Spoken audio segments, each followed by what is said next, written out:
Sonia, bonjour. Bonjour. Vous êtes conseillère en orientation au sein du réseau tonavenir.net. Vous travaillez à Versailles. Vous êtes l'auteur de Que faire avec un bac ES aux éditions Studirama.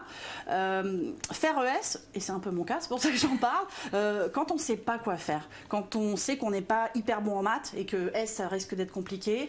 L, c'est très littéraire, on n'est pas forcément bon en langue, etc. Est-ce que faire la terminale ES, c'est un bon plan, j'ai envie de dire? Eh ben moi, j'ai envie de dire oui, parce que je trouve que c'est la filière qui a évolué le mieux sur les années, parce qu'elle est très complète. Alors, on n'y retrouve plus effectivement de physique-chimie qu'on trouve en S, et bien souvent les élèves ne veulent pas aller en S, surtout à cause de la physique-chimie et pas tant des maths, parce que en ES, on a quand même beaucoup de maths, le coefficient est quand même assez élevé. Oui. En revanche, il est vrai qu'on hésite moins avec la section littéraire, parce qu'elle permet moins de poursuite d'études par rapport à la ES, quand on ne sait pas encore une fois trop ce qu'on veut faire.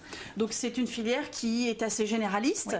Assez contemporaine, vous disiez, très actuelle, tout à fait. Très actuelle, et qui permet donc finalement de s'ouvrir quand même pas mal de portes à l'issue à l'obtention du bac. Oui, j'ai envie de dire toutes les portes. Effectivement, si on veut devenir médecin, on évite de faire une section ES. Vous avez des écoles d'ingénieurs qui intègrent des élèves de ES et de belles écoles d'ingénieurs comme l'UTC par exemple avec leur section humanité.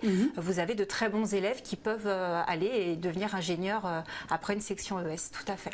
Et avec un très bon bac, une très bonne mention au terminal ES, oui. Est-ce que ça peut ouvrir vraiment les portes de grandes prépas? Vous le disiez dans une précédente vidéo que finalement les ES vont pas forcément beaucoup vers des prépas commerce.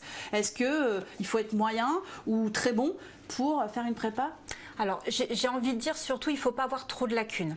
Pas trop de lacunes et une grosse capacité de travail pour entrer en classe préparatoire, parce qu'effectivement la filière ECE, donc les classes préparatoires pour les élèves de ES, est très sélective. Il y a pas tant de lycées que ça qui proposent cette voie, et du coup la sélection est d'autant plus rude chaque année que les lycées vont aller chercher vraiment les meilleurs élèves qui auront toutes leurs chances d'intégrer une belle école. Mais j'ai envie de dire que tenter une classe préparatoire, c'est aussi se permettre de gagner en capacité de travail, de gagner en réactivité pour, même si après on va à la faculté ou on intègre une école peut-être un peu moins prestigieuse, je trouve que la classe préparatoire c'est quand même une bonne école. Merci Sonia pour ces conseils. Je vous en prie.